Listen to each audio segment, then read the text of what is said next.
to PA Centered, a podcast designed to help listeners be a part of the solution to end sexual harassment, abuse, and assault. Each episode, we will take on a topic or current event to help spark conversation and break down barriers to building communities free from sexual violence. Hi everyone, I'm Jackie Strom, the Prevention and Resource Coordinator at the Pennsylvania Coalition Against Rape. I'll be your host today as we're joined by Annie Gebhardt to talk about online training strategies. Hi Annie. Hi. Thanks for joining us. Thank you so much for having me. I'd like to start by having you tell us a little bit about yourself and your background. Absolutely. So I joined the movement to end sexual and domestic violence around 20 years ago. Since then, I have worked with community and campus-based programs as an advocate and community educator and a self-defense instructor. Through that work, I eventually found myself in a master's in public health program with a focus on health behavior and health education. And after that, I worked at PCAR and NSBRC for about 7.5 years. And during that time, I, for a large part of that time, led the e-learning work group. And so spent a lot of time thinking about effective training in both online and face-to-face formats. And really through all of my work, a consistent thread has been a real passion for designing and facilitating and evaluating learning opportunities that really meaningfully impact people and their communities. So I worked at PCAR and NSBRC until last year. My family made the huge decision to relocate to California, but I am so excited to be able to continue connecting with PCAR and with Pennsylvania Centers. We're so excited to talk today about best practices for online training, especially in the wake of COVID-19, wanting to find ways to continue connecting with our communities, and a lot of that is happening in virtual settings. And so could you tell us some best practices for training, whether it's in person or online? Yeah, one of the things that I think is really helpful for both in-person and online training is to really approach training as if it's a dress rehearsal for what you want learners to be doing in real life. And so a lot of the time that means sort of starting at the end and working backwards, thinking about what it is that you want learners to be able to do as a result of the training. Because usually we're providing training because we want people to be able to do something a little bit better or at least differently than the way they're doing it right now. So really spending time on those learning objectives that we all know and often despise, that sort of come at the beginning of a PowerPoint presentation of this is what you're going to get out of the training. But those really can be meaningful if we really sit down and think about, like, what is it that I want people to be doing better or differently after this training? For us, a lot of the time, it's I want people to be more able to ask for consent in their everyday life. I want people to be more able to identify abusive or harassing behavior. And I want people to be more able to do something or say something when they see it happening. Those kinds of things. Like, our work is really about changing people's behavior for the better. And so thinking about that and then thinking, how can I actually get people to be practicing those behaviors and skills in the safe, low stakes environment of the training? Because imparting knowledge about how to do those things is a really important piece of it. But we know from tons of research that knowledge is unfortunately not enough to actually change people's behavior for the long term. So we want to think about how we can have people practice the skills and then work backwards from there to design our training content to give them the information and the tools that they'll need to be able to succeed in those activities during the training and then in their real lives after the training when they leave. So I think that's a big piece. And then really connected to that is to treat learners as active collaborators in learning.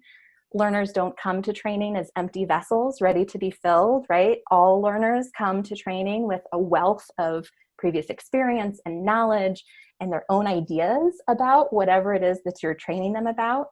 And I think across any age, we can use those experiences and those insights as a resource to really collaboratively create learning for everyone in that space. There's a guide from Office for Victims of Crime called The Ultimate Educator that I absolutely love. And they talk about some rules of adult learning that I think are really applicable, again, for any age. And one is that people don't argue with their own data.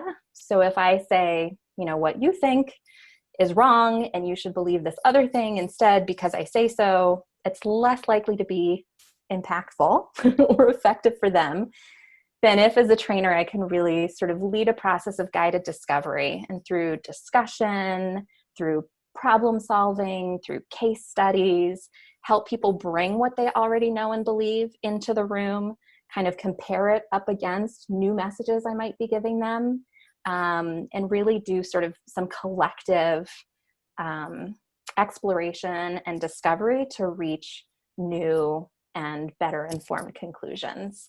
And that makes it stickier and more meaningful for people when we can do that.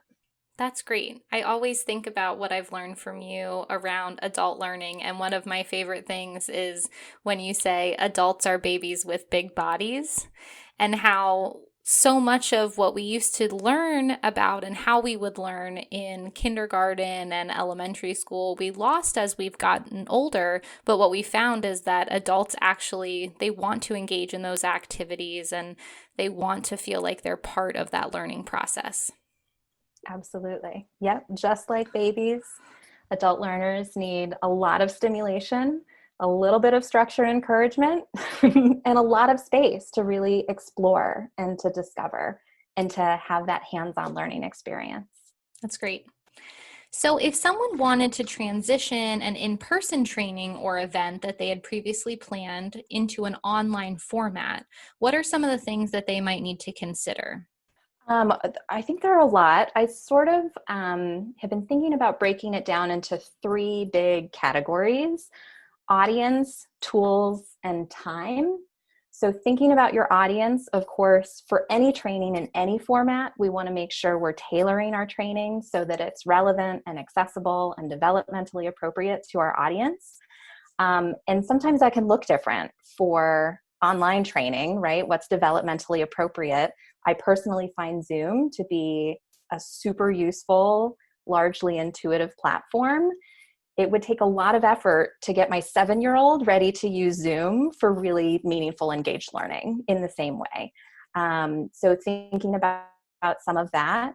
Then also, again, the same as in person, it's important to consider the size of the group, because as we're planning in a face-to-face classroom, different activities, we need to know how many people, and will a small group work for that larger group? And if we do a large group discussion, can everyone be heard? And we're used to thinking some of those things through, and really the same applies, but just a little bit differently in online learning, because some of the tools in an online learning platform, like the chat or polls, might be, especially effective for a large group where, turning on a whiteboard or annotations and letting people mark up slides, if you have 50 people on, is probably going to descend into chaos.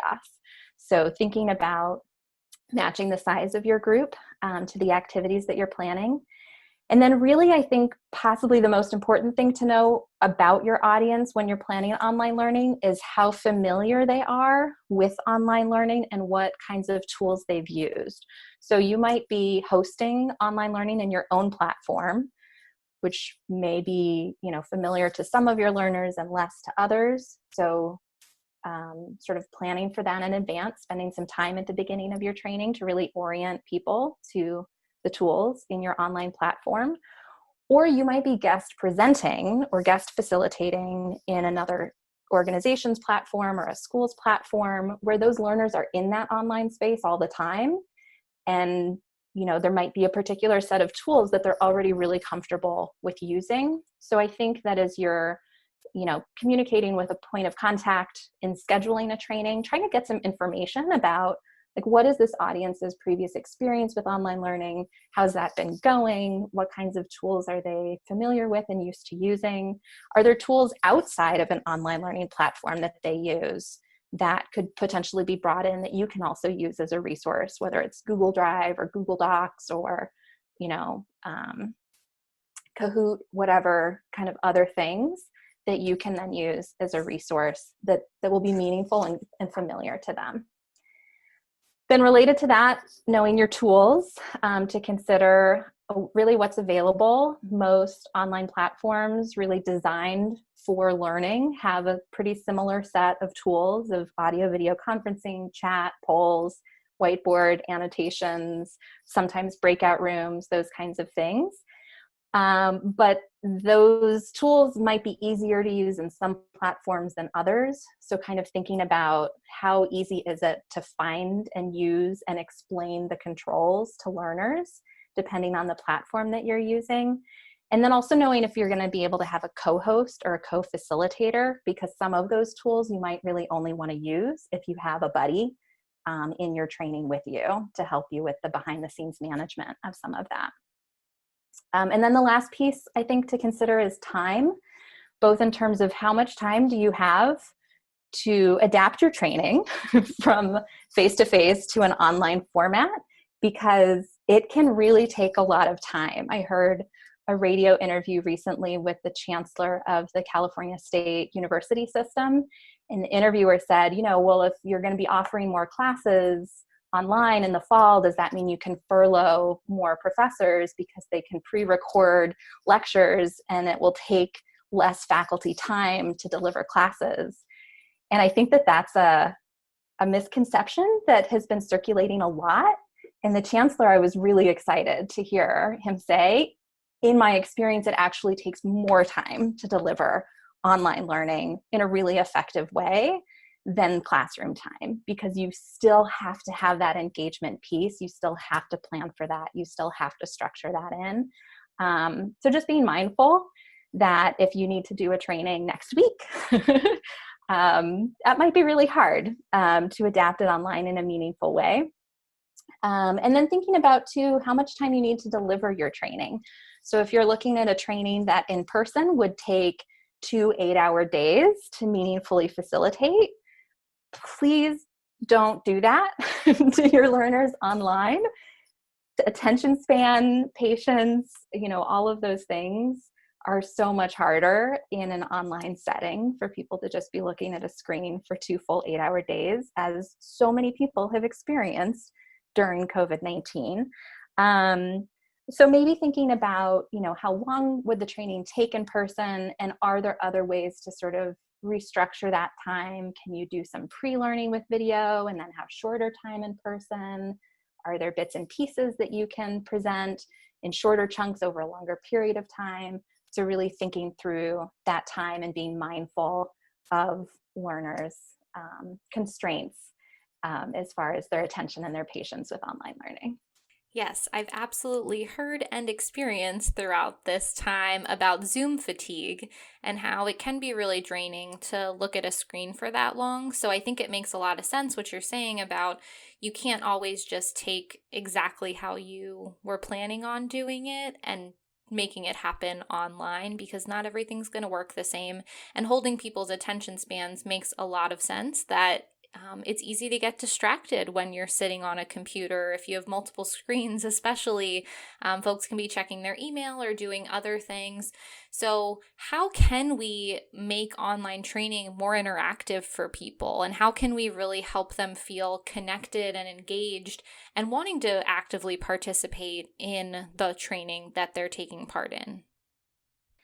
Yeah, that is a great question. And I think just like you said, the challenge of sort of the temptation of email and the temptation of text messaging and the temptation of, other work that people are looking at in the background on their screen, right, while they're listening to your training, is really different than some of the potential distractions or temptations that happen in a face-to-face classroom. But I think really, when it comes down to it, I think the strategies for engagement are really similar to what we're used to doing in really dynamic, interactive, face-to-face trainings. We just maybe have to be a little bit more mindful and intentional about them, and they happen in a little bit of a different way. So I think a huge thing for getting people engaged, getting trainings interactive, keeping them interactive, is to start from the very beginning, to engage people as soon as they're joining the session, and then to keep it going the whole time.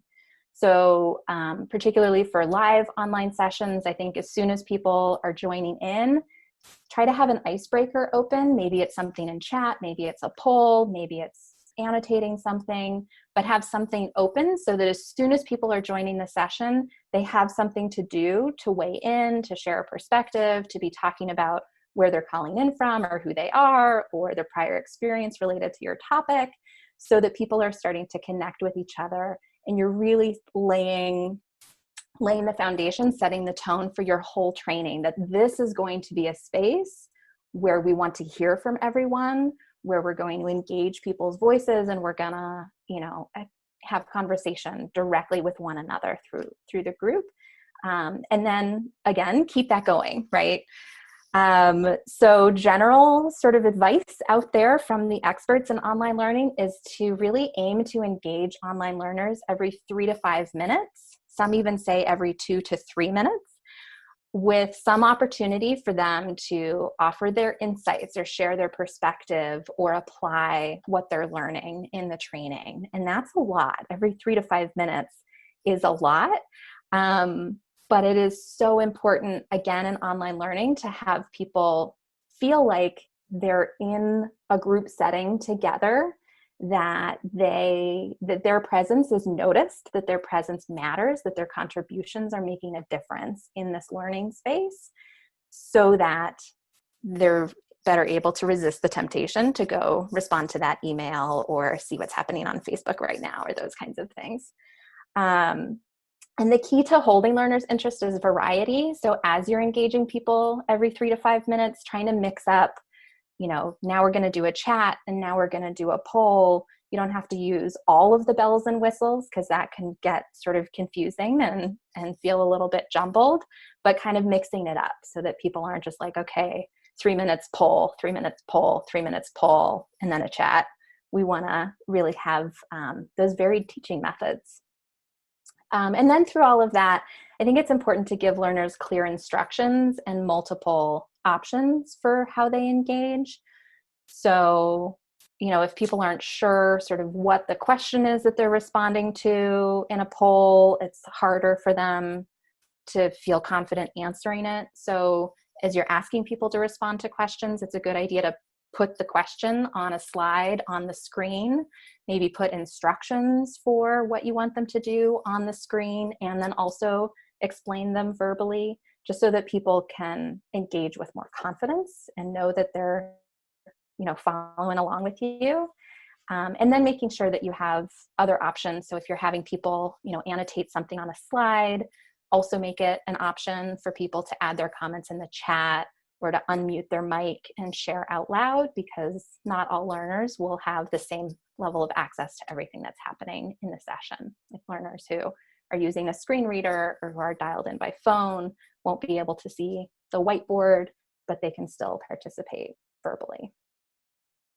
And I think a special consideration for the population that we're working with, especially when folks are isolated at home right now, youth have different access to technology, and they're in different living situations that sometimes they might be safe and other times they're not. So I know we've had conversations about trying to give those options so that people feel like they can participate. It might only be safe for them to type into the chat versus turning their video or microphone on. Absolutely. Yep, absolutely.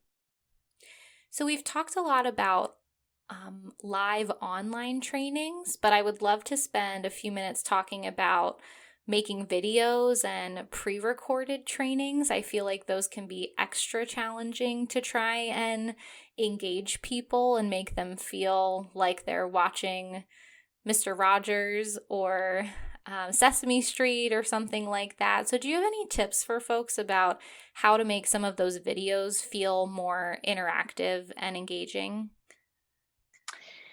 Yeah, I think that, it's really hard to make a video interactive, but I think there are a lot of things that can help people feel more connected that can apply equally to a live online training and a pre-recorded online training or video.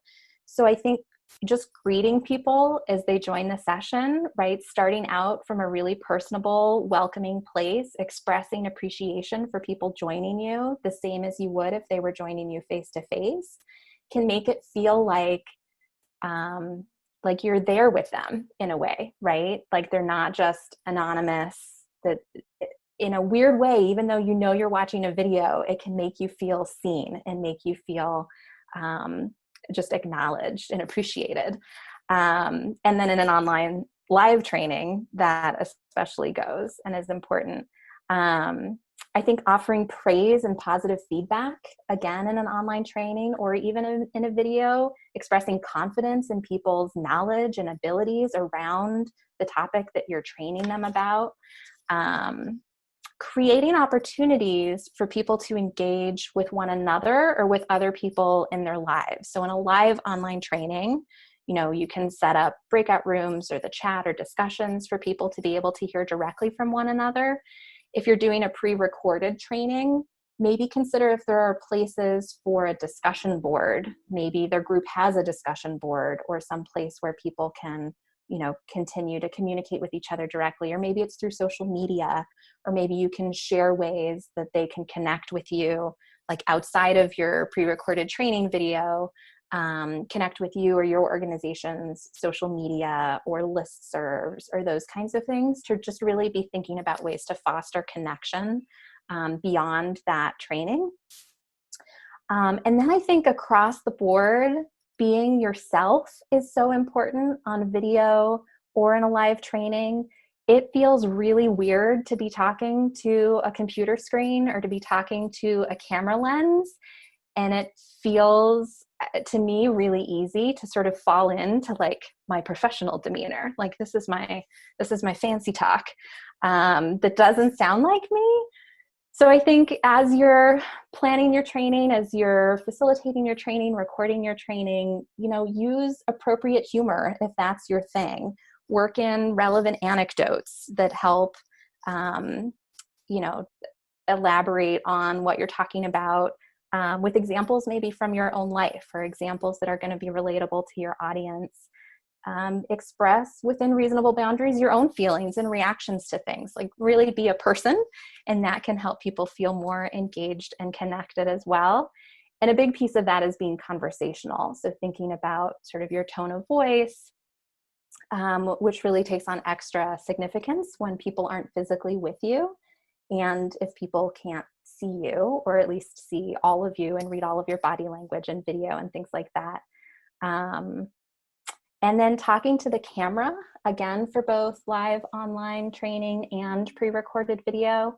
It's really best practice, even though it's really hard, to look into the camera lens as you talk to create that sort of illusion of making direct eye contact with your audience. So if you think about TV news anchors or really popular YouTubers, if you watch them, they're not looking kind of at their own image on the screen, or usually like at cue cards off to the side. They're really looking directly into the camera lens and making that eye contact. And it's such a small thing, but I think it really can make a difference for people, again, feeling seen and feeling like they have some relationship with you. And it sounds like it might take a little bit of practice. And I know for myself, having to do some videos in the last few weeks here has been hard. And even trying to get the camera angle right and make sure the sound quality is good. So I think it makes a lot of sense for us to extend some grace to ourselves, and that this is a learning experience for a lot of us. Absolutely. Yeah, I think that is huge, to really approach all of this from a place of learning, because, it's always true that we can learn as much from our learners as they do from us. And that's maybe doubly so when we're sort of, going on, entering into this journey of facilitating online learning, is when we approach it as a learning opportunity for ourselves. We can give ourselves permission to try new things and know that sometimes they might not work out. Sometimes the technology might fail us. We can also stay open to feedback from learners. If people are saying, like, these polls aren't working for me, or, whatever we're hearing back from people, we can just continue to take baby steps and take it a little bit at a time, because nobody becomes an expert of online learning overnight. It can take a lot of practice, for sure. We're all there.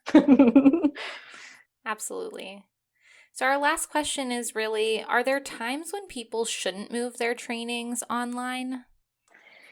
This is such a brilliant and I think difficult question, and I don't have an answer for it really. I think that I might have had an answer with more confidence 3 months ago than I do right now.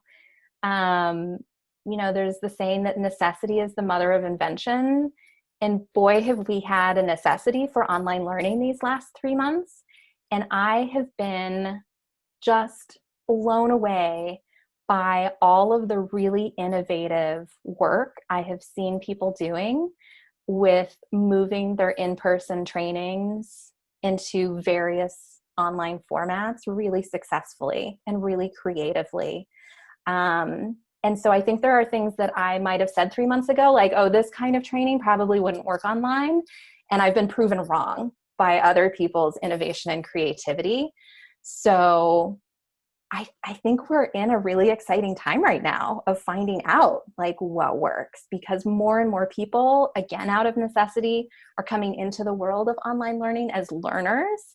And so I think people's capacities are maybe increasing, but we're also learning more about the limits of those capacities for people. So I just think the realm of possibility is a lot bigger than it was at the beginning of 2020.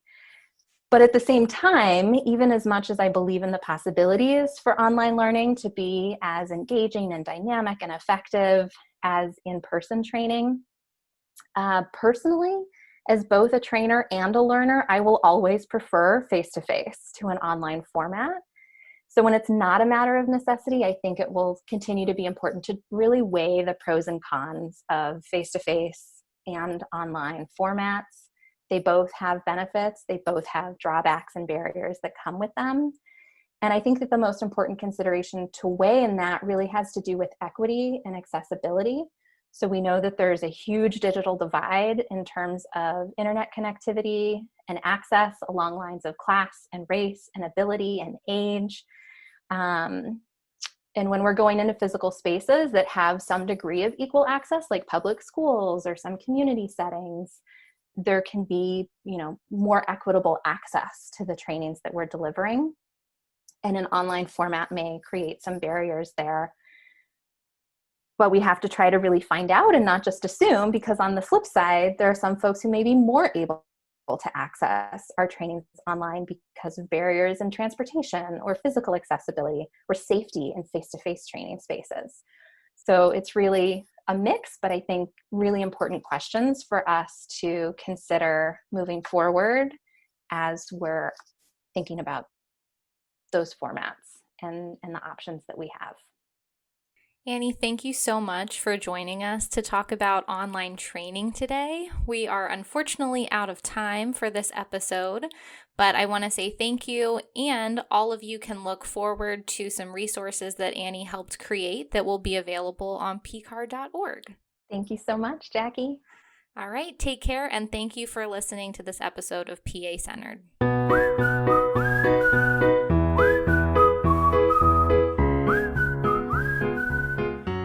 If you or a loved one needs help, a local sexual assault center is available 24/7. Call 1-888-772-7227 for more information, or find your local center online at pcar.org. Together, we can end sexual violence. Any views or opinions expressed on PA Centered by staff or their guests are solely their own and do not necessarily reflect the opinions of PCAR or PCAR's funders.